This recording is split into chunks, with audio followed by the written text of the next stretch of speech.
السلام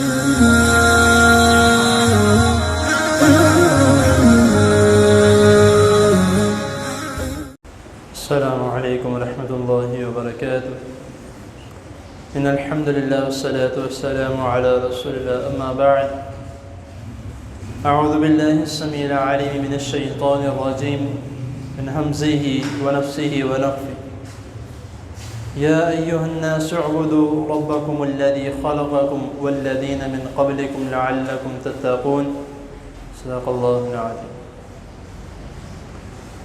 حضرات محترم، اللہ رب العزت نے قرآن مجید میں کئی مقامات میں فرمایا ہے کہ میرے عبادت کرو، لیکن ہم صرف اور صرف دنیا کے معاملات میں دنیا کی مال و دولت حاصل کرنے کے لیے اسی میں ممگن ہیں کہ شاید ہم نے یہی رہنا ہے، اللہ تعالیٰ کے سامنے حاضر نہیں ہونا۔ جب ایک انسان اللہ تعالیٰ کو وقت دینا چھوڑ دیتا ہے، اللہ تعالیٰ کی عبادت کرنا چھوڑ دیتا ہے، تو اللہ تعالیٰ بھی اس کو اسی میں مگن کر دیتے ہیں کہ وہ جو کرتا ہے کرتا رہے، اس کو اسی کے حال میں چھوڑ دیتے ہیں۔ اللہ رب العزت نے جو قرآن مجید میں فرمایا، جو بھی آپ کے سامنے آیت کریمہ تلاوت کی ہے کہ ایھا الناس اعبدوا، اے لوگوں اللہ تعالیٰ کی عبادت کرو، ربکم الذی، وہ رب جس نے تمہیں پیدا کیا اور تم سے پہلوں کو پیدا کیا۔ تو یہ اللہ تعالیٰ کیوں فرما رہے ہیں؟ تاکہ تم متقی بن جاؤ، اللہ تعالیٰ سے ڈرنے والے بن جاؤ، اللہ تعالیٰ کے جو اللہ تعالیٰ نے احکامات تم پر نازل کیے ہیں اس پر عمل کرنے والے بن جاؤ۔ لیکن ہم سمجھتے ہیں کہ بس ہمارے لیے دنیا ہی کافی۔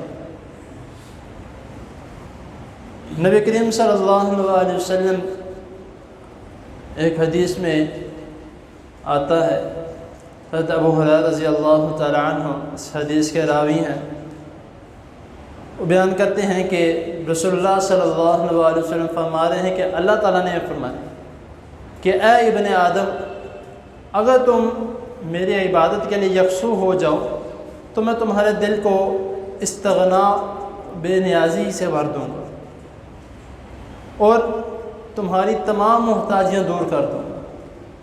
لیکن اگر تم ایسا نہیں کرتے، یعنی عبادت نہیں کرتے، تو میں تمہیں مشغولیت میں ڈال دوں گا اور تمہارے جو محتاجیاں ہیں اس کو بھی میں دور نہیں کروں۔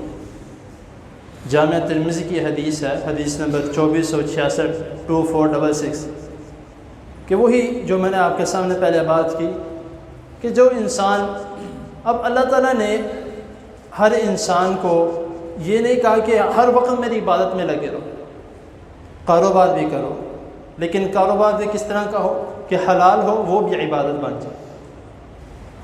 اور اللہ تعالیٰ سورۃ الم نشرح میں جو فرماتے ہیں فَإِذَا فَرَغْتَ فَانْصَبْ، کہ جب تم فارغ ہو تب میرے عبادت کے لیے آ جاؤ۔